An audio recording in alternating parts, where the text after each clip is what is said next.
Alors on passe maintenant dans un autre univers et on va passer à l'anglais pour défendre le contre. She comes from actually quite far away to address the same topic.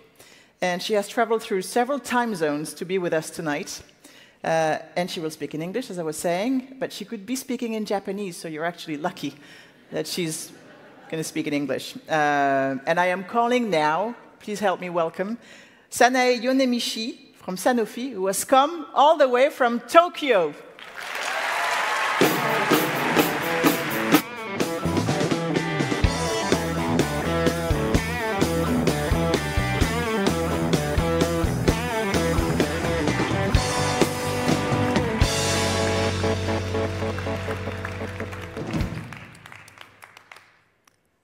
There are many stories with role swap plot.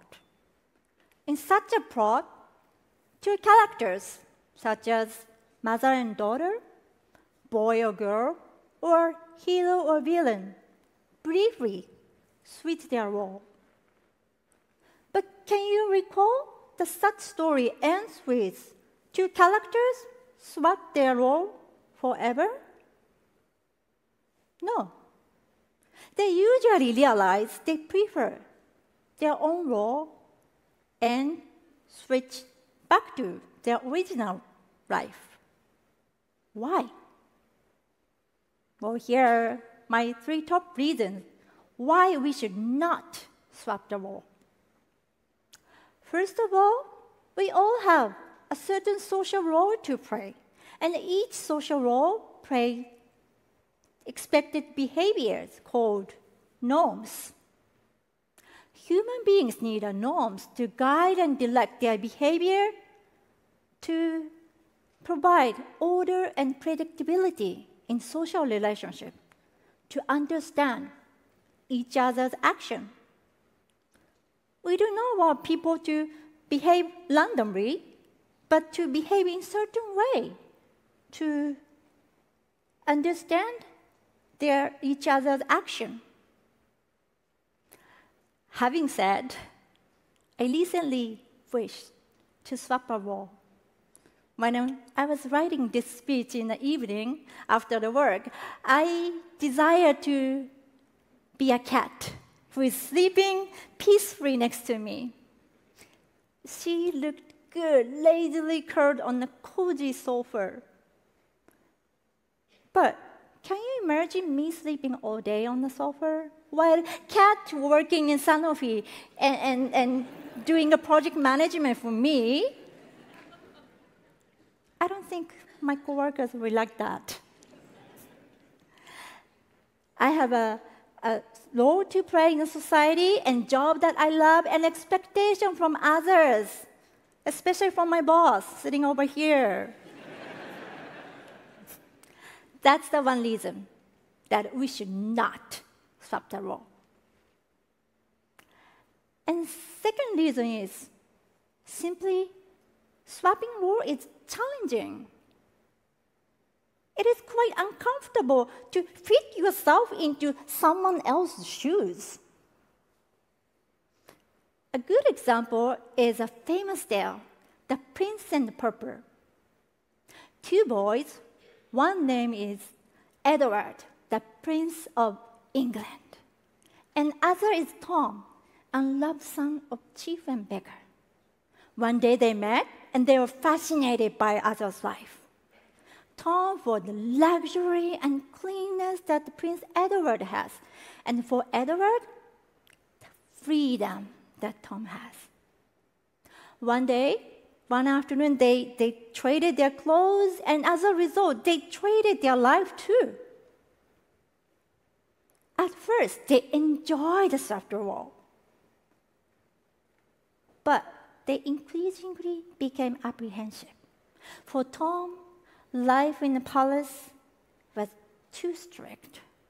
People treated him as if he were sick because he could not behave like Prince Edward. We should be careful what we wish for. The grass is always greener on the other side until we go to the other side. Lastly, if we can appreciate your own role and value in our own reality, you would be much happier. Steve Jobs once said, "Your time is limited. Don't waste it living someone else's life." I learned this from my 6-year-old son, who I raised as a single mother. The stigma of being single motherhood carries still heavily in Japan. We often say in Japan, the mother's role is to care and provide love to the children, while the father's role is to provide social skill and intelligence. The pressure to fulfill your role is real. When I was preparing this trip, my son being told that he has to stay with his grandma, my son said, "I wish I had a father."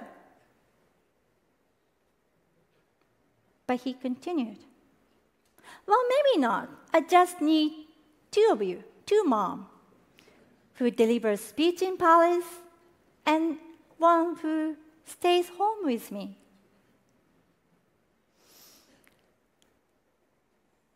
When I struggle juggling my time between work and household responsibilities, I sometimes get overwhelmed by the role that I have to play. But I wouldn't trade off with anything because my son loves me, who I am, and what I do. Each one of us has a unique role to play. But think about it, when you wanted to swap a role with someone else, you are not quite happy with yourself, right? But we only live once. No one can replace you, and no one can play your role but you. Thank you very much. ありがとうございました。ありがとうございました。